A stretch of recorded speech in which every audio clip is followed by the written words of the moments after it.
I used to think that progressive overload for strength and hypertrophy were one and the same. Well, they're not, and today I'm going to explain why, and how important it is to understand this so that you can continually make progress in the gym. What is the common definition for progressive overload? Well, as defined by Healthline, progressive overload is when you gradually increase the weight, frequency, or number of repetitions in your strength training routine. Okay, fair enough, we have a working definition. So let's apply this to progressive overload for strength. Well, when we're strength training, we're generally looking to increase the actual load that we have on the bar. So in this sense, progressive overload is actually the direct outcome that we're looking for from strength training. Specifically, we want to increase the weight that we can lift that's on the bar. So you're probably thinking, okay, fair enough.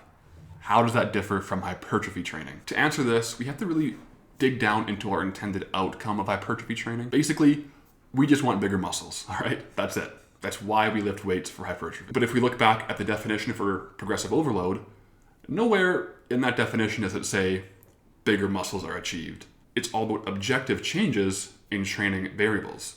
So how many reps you did, how many sets you did at the weight, and how much weight you actually did. That kind of begs the question of what really does progressive overload mean for hypertrophy training? Well, it's based on a few assumptions, and I think the best way to kind of show this is to provide an example. So say 3 months ago, you could bench press on a dumbbell bench press 80 pounds for 3 sets of 10. You trained for 3 months, and now you can bench press 80 pounds for 3 sets of 15. Assuming nothing changed with your form and it's all still good solid form, you're not cheating reps, there's only 2 things that will explain why you got more reps now. Maybe you built muscle on your chest, shoulders, and triceps, and you have more muscle tissue to actually move the weight. For our purposes today, we'll call this a type A result. Or a type B result would be you just got better at doing dumbbell bench press and can therefore do more reps. This would be things like central nervous system, having your muscles fire at the same time. You could not put on any muscle, but get better at dumbbell benching. So effectively, with hypertrophy training, if we have progressively overloaded our volume sets, it either means we built muscle or we just got better at doing those sets. Now comparing this to progressive overload for strength, where progressive overload quite literally is the intended result to increase the weight on the bar. Now that's all fine and good, but what do we do with that information, right? Well, for strength, it's a bit more simple. It means that we're going to change training variables over time so that we can continually add weight to the bar.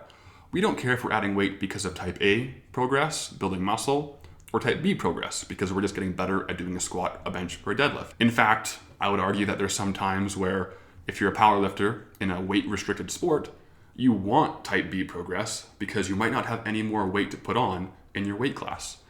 So effectively, how this works out for progressive overload for strength is that it will involve longer periodization schemes, changing more training variables so that we get both type A and type B results.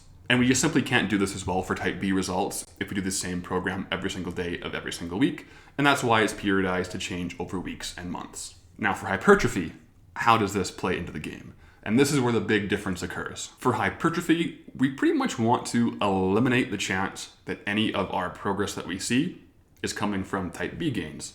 Because if we can confirm that it's all coming from type A, which is building muscle, it means that our program is building us muscle. So basically, we want to use movements that require a little bit less skill, or movements that we've already gotten very proficient at, where we can really just tax the muscle and not our skill of doing the movement.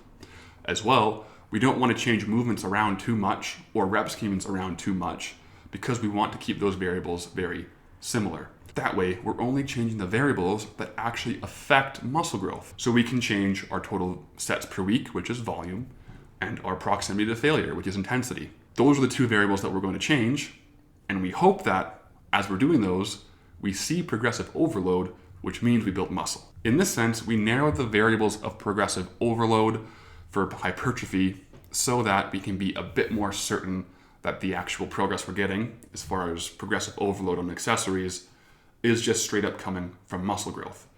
And if you have a series of training logbooks that show you've gotten heavier and heavier on your 3x10s, very likely you've built muscle. So that's the distinction, and the way that we program for strength and hypertrophy is pretty different because of this. So watch this video where I break down a full 12-week power building program where we're optimizing for both strength gains and hypertrophy gains. And this video does have a free 12-week program if you want to look at it and play around with some of the variables yourself.